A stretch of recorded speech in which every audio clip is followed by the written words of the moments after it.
आप देख रहे हैं एसडीएम न्यूज़। मैं हूं रियाज अंसारी। इस वक्त मैं महाराष्ट्र के ऐतिहासिक शहर औरंगाबाद से बात कर रहा हूं। जो लोग औरंगाबाद ज़िले से बाहर देख रहे हैं चैनल को या महाराष्ट्र से बाहर देख रहे हैं, मैं उनकी जानकारी के लिए बात कह रहा हूं। और तारीख शहर औरंगाबाद में निज़ामुद्दीन औलिया रहमतुल्लाह अलैह के थोड़ा और आगे आते हैं तो बने मियां हज़रत की दरगाह शरीफ है, उसके ठीक पीछे ये इनका दवाखाना है। और इनके दवाखाने का नाम है सानिया आयुर्वेदिक केयर सेंटर और इनका नाम है हकीम रईस शाह, जिसे हम आमतौर से हम डॉक्टर रईस शाह भी कह सकते हैं। ये मकबूल आम है। और हम देख रहे हैं कि आज के दौर में एक नई नई बीमारी जन्म ले रही हैं। आज गुटखा, तंबाकू, शराब नोशी ऐसी कई नशीले दवाई पदार्थ हो रही हैं। खाने पीने में हम देख रहे हैं कि अजीब अजीब तरह के खाने खाए जा रहे हैं और नई नई ग़िज़ाएँ हो रही हैं। तो उसके कारण भी नई नई बीमारियाँ जन्म ले रही हैं। डॉक्टर भी परेशान हैं, साइंस भी परेशान है। लेकिन इसकी विशेषता ये है कि आज भी हमारे देश में हकीम का एक पेशा ऐसा है, एक दवा इलाज ऐसा है जो आज भी बड़ी से बड़ी बीमारी को ख़त्म करने पे, इसको काबू करने पे महारत रखते हैं। मेरे साथ ऐसी एक मशहूर हकीम शख्सियत मेरे साथ मौजूद है। सर, आज हम देखते हैं कि अस्थमा बहुत फूल रहा है, फल रहा है। इसकी वजूहत क्या है और इसका इलाज किस तरह होता है, उसकी दवाई के बारे में आप जानकारी दें। देखो, जैसे अस्थमा है, बहुत सारी न्यूज़ के अंदर तो मैं डिटेल एक न्यूज़ इसके ऊपर एक वीडियो एक अलग से बनाई जाएंगी, लेकिन मैं शॉर्टकट में बता रहा हूँ कि जैसे डॉक्टर हो, हकीम हो या पब्लिक ये समझती है कि दमा दम के साथ जाता है। ये बिल्कुल नहीं है, क्योंकि दमा चले जाता है। पेशेंट की बीमारी पूरी तरह से ठीक हो सकती है और यहाँ अल्हम्दुलिल्लाह अल्लाह का शुक्र है कि यहाँ हज़ारों पेशेंट हो यहाँ ठीक हो चुके हुए। ये दवा हमारे दादा गुलाब शाह के टाइम में भी दी जाती थी, पर उनके पर्दा होने के बाद से ये बंद कर दी गई। मैंने इस दवा के रिज़ल्ट ऐसे देखा हूँ और कुछ पेशेंट ऐसे चालीसगांव भुसावल साइड में भी कि ये दवा खाने के बाद आदमी फ़ौरन से ठीक हो जाता है। और इसका हमारे पास पूरा कोर्स है, 2 से 3 महीने का इलाज है। ये इलाज करने के बाद पेशेंट को जो है तो दमा बिल्कुल 1 साल तक वापस नहीं आता। हम अगले साल 15 दिन दवाई, फिर 3 साल के बाद 15 दिन देते हैं। पेशेंट को दोबारा ये शिकायत नहीं होती है। तो अस्थमा का इलाज चाहे पेशेंट कितना भी सीरियस हो, उसके लिए दवाई हमारे पास मौजूद है।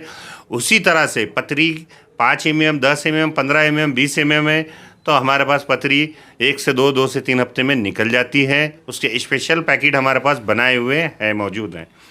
जो लोगों को जोड़ों का दर्द, गठिया, अर्थराइटिस या सांधिवात से परेशान या नसों की किसी भी तरह की बीमारी से परेशान लोग हैं, तो हमारे पास आयुर्वेद के अंदर नेचुरल तरीके से भी इलाज होता है, रस थेरेपी से भी होता है और रसायनपैथी से भी हमारे पास इलाज किया जाता है। जैसे पुराने प्राचीन समय में इलाज किया जाता था, उसी तरह से हम लोग इलाज को करते हैं।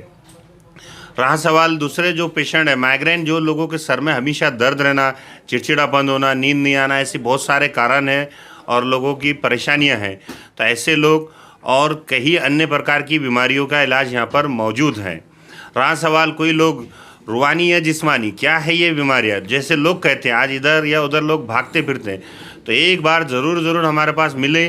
दवाई के तौर से भी और रूहानी तौर से भी इलाज यहाँ पर मौजूद है।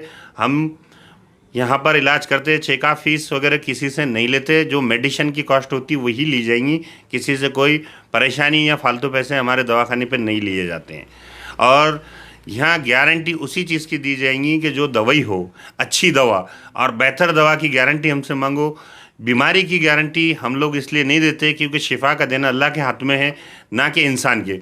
पर दवा का बिल्कुल प्योर और नेचुरल हिमालय और पहाड़ों की दवाइयाँ आपको यहाँ पर भरी पड़ी और मौजूद मिलेंगी, जैसे कि शूटिंग में बताया जाएगा अभी भी। सर, हम देखते हैं सर, एक रस्मी सवाल कर रहा हूँ मैं आपसे कि हम देखते हैं हमारे प्राचीन भारत में आयुर्वेदिक से इलाज होता था। राजा महाराजा तक के उसके इलाज पे विश्वास भरोसा करते थे। आखिर क्या कारण है कि एक नए दौर के अंदर लोग इंग्लिश दवाओं पे ज़्यादा भरोसा करते हैं, उनका रुझान चले जा रहा है, जबकि जड़ से बीमारी ख़त्म करता है। ये खास विशेषता है। आखिर कारण क्या है, इसकी वजूहत क्या हो सकती है? एक जनरल सवाल है मेरा। जनरल सवाल आपका ये है, देखो मैं एक बात बताता हूँ। कोई इंसान है, देखो शुगर का भी इतनी अच्छी दवाई हम लोगों ने निकाले, ठीक है। लोग क्या करते, लोगों को एक आदत से गिर गई, रोज़ गोली खाना और सोना या चलना।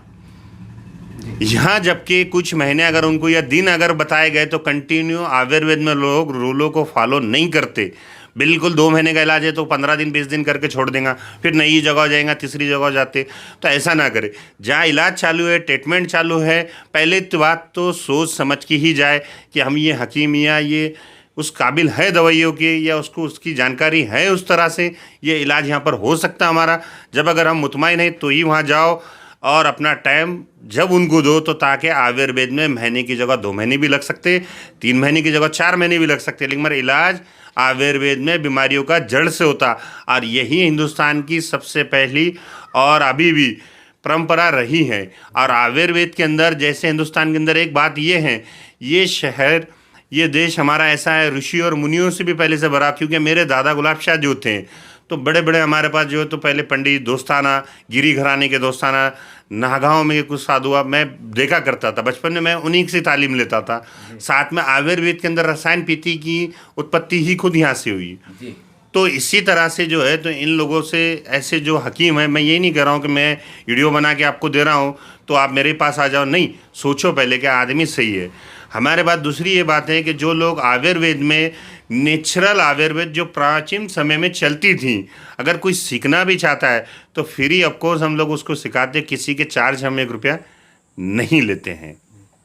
सर, आजकल मैं एक हटके सवाल कर रहा हूँ। आजकल हम अखबार देखते हैं, बड़े बड़े ऐड आते हैं। मेरा सीधा सवाल है, आजकल हम देखते हैं कि नौजवानों के अंदर एक थोड़ी सेक्स की कमी बोलिए, कुछ उनकी कमज़ोरियाँ बोलिए, उसकी वजह से हम देख रहे हैं, हम मीडिया के माध्यम से, हमारा खुद का सर्वे है, 25 से 30% तलाक़ें हम कह सकते हैं, घर बर्बाद कर सकते हैं, इसके पर गुनाह हो रहे हैं।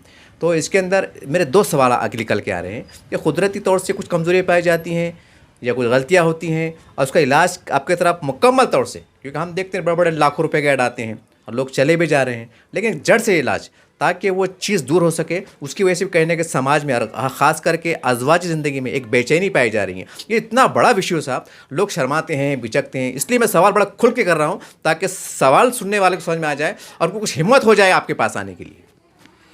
देखो, बड़ी अच्छी प्यारी बात बताया आपने। मैं इसका थोड़ा सा कम इसी में बोलूँगा, लेकिन मैं बोलूँगा अच्छे से। आजकल हो गया, खाना पीना तो ठीक है, इंसान का ठीक नहीं रहा, लेकिन मगर मोबाइल, कुछ भी गलत चीज़ें देखना, इससे इंसान की नसें कमज़ोर हो जाना। दूसरी बात, लोग नींद नहीं, सही से खाना नहीं, मैदा तली हुई चीज़ें, बस धुन में जी रहे। और बाज़ आजकल की युवा पीढ़ी में कुछ लोग तो ऐसे भी हो गए बच्चे कि जो बेहद ख़तरनाक नशों के शिकार हो गए, जिससे उनकी लाइफ ख़राब हो जा रही है। और हाँ, इसके लिए, बीमारियों के लिए हमारे पास 200 किस्म की दवाइयाँ और माजून और कई तरह के डब्बे, नेम भाई डब्बा दो एक, तो ये मौजूद रहते हैं। देखो, कोई अगर गोलियों से इलाज करना चाहता है, हमारे पास बनती है, कोई हम कंपनियों की दवाइयाँ नहीं देते इसके लिए। जैसे ऐसे लोगों के लिए देखो, ये डब्बा है हमारे पास, इसकी वीडियो भी एक बार पहले यूट्यूब पर डाले थे।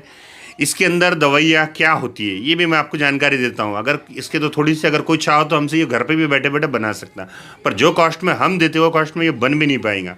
इसमें सालन मिश्री जो ओरिजिनल होती है अभी मेरे पास मौजूद है, सफ़ेद मूसली, तालीम खाना, गोकरू, कवच बीज, सलाजीत, केसर, स्वर्णमाक्षिक भस्म, स्वर्ण भस्म और रजत भस्म, रजत यानी कि चांदी का भस्म, इन चीज़ों को मिलाकर ऐसी 70 से ज़्यादा जड़ी बूटियों के मिश्रण से तैयार किया जाता है ये डब्बा। इसके बेनिफिट इंसान में हर तरह की कमज़ोरी को निकालने में ये सक्षम है। पुराने ज़माने में ये 5 ग्राम दवा सुबह को खाते थे और शाम को खाते थे, तो इतिहास उठा के देखो उन राजाओं के भी, उन लोगों की, कि वो रहते कैसे थे। इसमें जो है, जिसे काचकुरी, जिसे हम बलबीज कहा जाता है, ओरिजिनल काचकुरी की जड़ों की छाले भी इसके अंदर मौजूद है, जो नहीं मिलती है जल्दी, निकालना इतना आसान नहीं होता।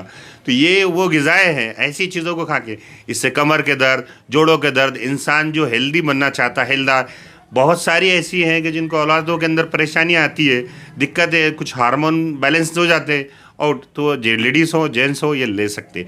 और उनके लिए सानिया डॉट बोल के हमारा जो है ये ब्लॉग है, ये लोग ब्लॉग को पढ़ के भी वेबसाइट पे जाके देख सकते हैं। 2015 से ये वेबसाइट हमारी मौजूद है ब्लॉग, इस पर सारी जानकारी हिंदी और इंग्लिश दोनों में दी गई हुई हैं, इससे लोग फ़ायदा हासिल कर सकते हैं।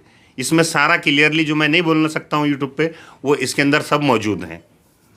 अब सर, इससे एक हटके सवाल कर लेते हैं। ये तो आपके इलाज के मुतालिक सवाल था, ताकि लोगों के अंदर एक मैसेज चला जाए, और हमारा भी अभियान चढ़ा है कि जड़ी बूटी की जो इलाज होते हैं हमारे भारत, प्राचीन भारत का एक अंग है, उसको बढ़ाया जाए। हम देखते हैं कि इंग्लिश दवाओं के अंदर गवर्नमेंट की एक पॉलिसी है कि डिस्काउंट देती हैं, सारी बातें होती हैं। बहुत सी गवर्नमेंट जो है तो दवाइयाँ फ्री में भी देती हैं, ऐसा हम देखते हैं, आप भी देखते होंगे दवाखानों में मिलती हैं। जबकि हमारे प्राचीन भारत का ये इलाज है जिसको अमेरिका यूरोप भी बहुत मानते हैं। हमारी जड़ी बूटी यूरोप अमेरिका में जाती है साहब, ये भी कड़वी सच्चाई है। तो क्या भारत सरकार ने ऐसा कोई अभियान चलाया है आपको जड़ी बूटी जैसा कि एक डिस्काउंट में देना, आपके लिए कुछ राहतें फराहम करना, ताकि हमारे प्राचीन भारत का जो इलाज है, जिसकी हमारी भारत की हमारी पहचान है, इसमें बढ़ोतरी हो सके? ऐसा कोई मैसेज इसके, ये तो खैर ये तो बातचीत हो गई इलाज के दौरान, ताकि एक सरकार तक भी बात पहुंच जाए कि सही है, हमारी भारत की ताकत है, हमारी भारत की नफ्स है, इसको कहने के बढ़ावा मिले। देखो, इसके ऊपर मैं बहुत अच्छे 3 सवाल आपके, एक क्या है आपका, मैं 3 जवाब दूंगा इसमें।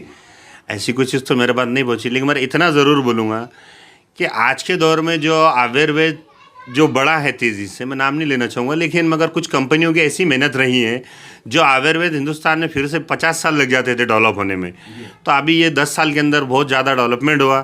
राज्य सरकार से तो अभी कुछ ये नहीं, लेकिन मगर इन्होंने बहुत सारी चीज़ें हैं। पर इतना ज़रूरी है कि सरकार के अंदर आयुर्वेद को रोक टोक बिल्कुल नहीं है। ये सरकार में रोक टोक आयुर्वेद करने वालों को बिल्कुल नहीं है। यूट्यूब का ये हुआ निर्माण, इसके ऊपर खुलेआम लोग यूट्यूब पे सच्चाई समझ के जैसे भी उनको मालूमात दे सके। पहले, इससे पहले हिंदुस्तान में ऐसा कभी नहीं हुआ। ये बड़ी खुशी की बात है कि हम लोग आयुर्वेद को खुल के कर सकते आज। अब राज सवाल तो लोगों ने समझना चाहिए कि आयुर्वेद को समझे, आयुर्वेद के अंदर सही तरह से इलाज करे और सही लोगों के पास ही इलाज करने जाए। खाली इंसान की शख्सियत और चेहरे से देखने पे इलाज करने ना जाए, पहले उसको समझे आयुर्वेद ये कहाँ से सीखा, कहाँ से करता है, इसके पीछे कौन वस्ताद था, क्या था। खाली बातों से कोई किताब पढ़ने से हकीम या डॉक्टर नहीं बन सकता। डॉक्टर बनने के लिए कोर्स करना है, हकीम बनने के लिए झाड़ और जंगलों के मुताले करना पड़ते और वस्तादों के हाथ तले रह के पूरी एक एक चीज़ की मालूमात लेनी पड़ती हैं। उसी तरह से जब जाके हकीम बनता है। और अल्लाह का शुक्र है कि मैं 7 साल की ही उम्र में दवाई देना शुरू कर दिया था। आज मुझे दवा देते देते हिंदुस्तान के अंदर 29 साल हो चुके हुए हैं। ओपीडी तो मैंने 2008 में डाला था। सबसे पहले दवाखाना मेरा नूतन कॉलोनी था, उसके बाद उस्मानपुरा रहा, लेकिन मगर मुझे आज 29 साल हो गए दवाइयाँ देते देते। मेरी जितनी उम्र है, कम उम्र से दवाई, क्योंकि हमारा घराना पहाड़ों से और खानदानी दवाओं से रहा। चाहो तो आप बाहर बोर्ड पे भी लिखे हुआ रहा, तो और सिलसिले से होने के अलावा ये सारी मालूमात हमारे पास पीढ़ी दर पीढ़ी पहुँचते रही। हम लोग जो दवाइयों का निर्माण करते बाहर दवाइयाँ है, ये नेचुरल है, इससे कोई साइड इफेक्ट नहीं है। इसीलिए पहले हम लोगों ने भी बहुत कोशिश करे, 2001-2002 में कुछ संगठन आयुर्वेद के लिए बने, जब कोई आगे नहीं आता था। पर अभी तो बदलाव है, 10 साल में बहुत बड़ा बदलाव है। सिर्फ यही हम बोलना चाहेंगे कि सरकार ने इतना ही जो आयुर्वेद वालों के लिए हेल्प कर दी, बहुत बड़ी बात है। नहीं तो पहले आयुर्वेद लोग खुल के दे नहीं सकते थे लोगों को, हकीम खुल के सामने आते ही नहीं थे। तो इतना तो ये हुआ, और यही हमारी धरोहर है और यही हिंदुस्तान की सभ्यता है कि पहले से जो है तो आयुर्वेद प्राचीन समय से चले आ रहा। जैसे नालंदा का जो ये हुआ, वहाँ से भी आयुर्वेद का जन्म है। जैसे सम्राट अशोक के दौर से भी जो औरतें आ रहा, जहाँ से भी इतिहास करो इसका ही है। रसायन के अंदर आप जाओ तो विश्वामित्र से बढ़कर कोई अभी भी रसायन का माहिर नहीं है। तो इसी तरह से ये सारे आयुर्वेद के सभी इसमें हैं। जैसे बालाजी साहब ओगले 1918 में रहे, उनके शिष्य हुए चिकित्सा प्रभाकर 1931 में बड़ी, उन्होंने उनके ही नाम से जो है तो उन्होंने ग्रंथ भी लिखे, 1000 पेज के ऊपर 1400 कुछ पेज के थे। उनके दौर में भी हमारे दादा के वालिद वो साथ के रहने वाले। तो ऐसे बहुत सारी जगहों में प्राचीन समय से आयुर्वेद की धरोहर हमारी रही है। तो इसके ऊपर कभी खुल के एक बार बड़ी अच्छे से चर्चा होंगी। और पहाड़ों के अंदर भी हमारा ऐसा हिसाब है कि हम झाड़ जो देखेंगे उसे जानती भी है, निकालती भी और उसकी पूरी तासीर को समझती भी है। सवाल ये सर, जैसा आपने कहा कि हम जो तो बाप दादा से आ रहे हैं, लेकिन आज का साफ ऐसा है कि सर्टिफिकेट है या नहीं ये भी देखा जाता है। मेरा सीधा सवाल ये है, आपने किसी गवर्नमेंट से रजिस्टर्ड याफ्ता कह सकते हैं, हम सरकार माने, भारत सरकार बोलो, महाराष्ट्र सरकार बोलो, यानी आपकी डिग्री उससे जुड़ी हुई है, आप पास है क्या? लोग तो कहते हैं ठीक है, बाप दादा ने हो सकता है गलत भी बताया होगा, सही भी बताया, ये भी सवाल उठता है। लेकिन जब डिग्री याफ्ता होते हैं तो कहने कि उनका बैलेंसिंग जाता है, गाइडलाइन सही जाती है। तो डिग्री क्या है आपकी? हमारा जो है तो नेचुरोपैथी में है और अल्टरनेटिव मेडिसिन में भी है, और आप पूरी वीडियो शूटिंग के साथ डाल सकते हैं।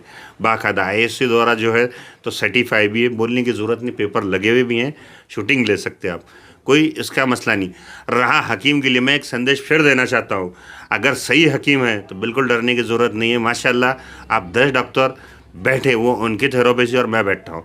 जैसे रसायन की उत्पत्ति होती है तो आ जाओ मेरे सामने कोई भी बैठो, बुरे से नहीं, चैलेंज नहीं है, क्योंकि एक से बढ़कर एक महारथी हिंदुस्तान में मौजूद हैं।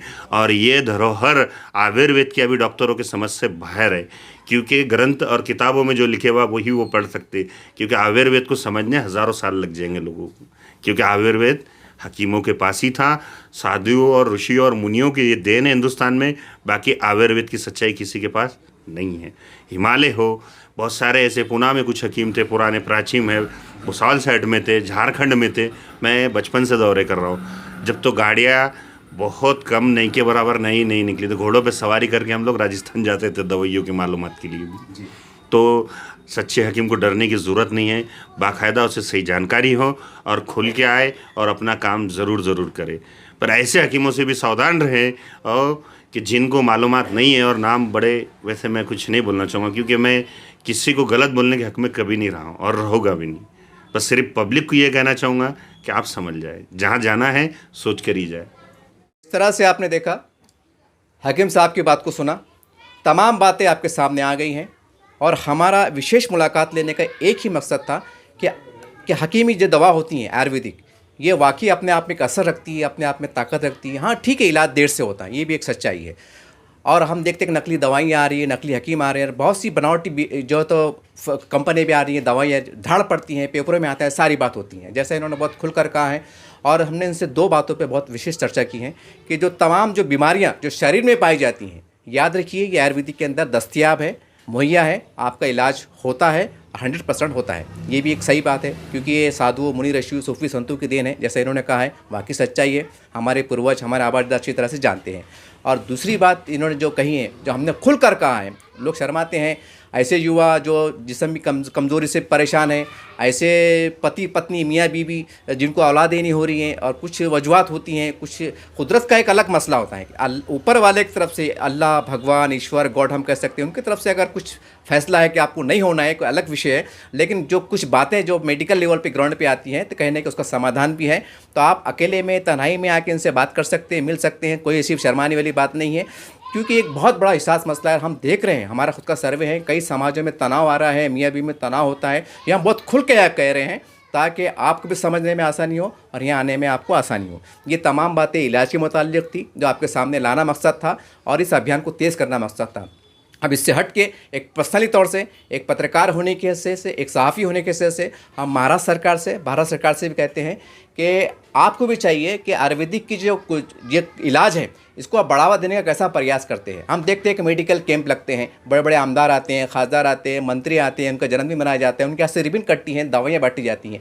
ऐसा कभी देखने में नहीं आया कि किसी आमदार का जन्मदिन हो, खासदार का जन्मदिन हो, उसकी रिबन कटे, आयुर्वेदिक की दवाएँ दी जा रही हैं ताकि इसका अभियान बढ़े, इसका रुझान बढ़े। ऐसे हमने तो कभी नहीं देखा महाराष्ट्र में। तो हम भारत सरकार से कहना चाहते हैं और तमाम नेताओं से कहना चाहते हैं कि थोड़ा आपका ध्यान इस तरफ डालिए आप, क्योंकि हमारी भारत की बहुत बड़ी कीमती जो है तो हमारी दौलत है, हमारा जो था अभियान है और हमारी बहुत अच्छी गौरव है, हमारा सारी बातें हैं। तो उम्मीद करते हैं इसके ऊपर भी आप सोचेंगे। और स्कूल के जो क्लासेस होती हैं, कोर्सेज होती हैं, उसके अंदर क्या ही अच्छा हो कि सरकार उर्दू मीडियम हो, हिंदी मीडियम हो, इंग्लिश मीडियम हो, एक 2-4 पेज का सब्जेक्ट आप ये तो आयुर्वेदिक पे रखें, ताकि हमारी नई पीढ़ी, भारत सरकार नई पीढ़ी है जो 125 करोड़ पे मुश्तमिल है, मामूली संख्या नहीं है, इनके अंदर रुझान आ जाए। इस बहाने से बचपन से पढ़ते पढ़ते उनको रुझान चला जाएगा, तो हम कहना कि भारत की ये विरासत है, ये सभ्यता है, इसको हम बचाने में कामयाब होंगे। और इंग्लिश दवाई पे जो करोड़ों रुपया जो तो लगता है, भारत से दवाई आती है, टैक्स जो आता है, GST लगता है, बहुत कहने कि सरकार को घाटा होता है। तो उम्मीद करते हैं कि इसके ऊपर आप ध्यान देंगे और हमारी जो प्राचीन भारत की विरासत है, जो असली ताकत है, उस जो हमारा गौरव का प्रतीक है, उसको आप बढ़ाने की आप कोशिश करेंगे। मैं एडवोकेट शेख शकील अहमद। मुझे डस्ट की एलर्जी का मसला था। मैंने इसके पहले कई डॉक्टरों से इलाज कराया पर मुझे कुछ फ़र्क नहीं पड़ा। पिछले 15 दिन से मैं डॉक्टर रईस शाह की गोली ले रहा हूँ, दवा ले रहा हूँ और मुझे इंशाल्लाह बहुत अच्छा महसूस हो रहा है। और जो मेरा जो असर था एलर्जी का, वो कम होते हुए दिख रहा है मुझे। अभी मुझे 15 दिन ही छुए हैं। अभी उन्होंने मुझे 2 महीने का ट्रीटमेंट का बोले हैं। मैं इंशाल्लाह जब पूरा कोर्स कंप्लीट हो जाएगा, इंशाल्लाह उन्होंने बोले कि ये तुम्हारा जो एलर्जी का मसला है ये तुम्हारा पूरा क्लियर हो जाएगा। मगर उनकी जो दवा है, दवा का मुझे असर दिख रहा है। और एलोपैथी और ये हकीमी जो इलाज है, इसमें फ़र्क ये है कि एलोपैथी में एक तो पैसा बहुत जाता है और जो है रिएक्शन का मसला रहता है। और ये जो हकीमी जो इलाज है इसके अंदर कोई रिएक्शन नहीं रहता है और मिनिमम पैसों में इलाज होता है और गारंटेड इलाज होता है और जड़ से इलाज होता है। इतने मुझे बोल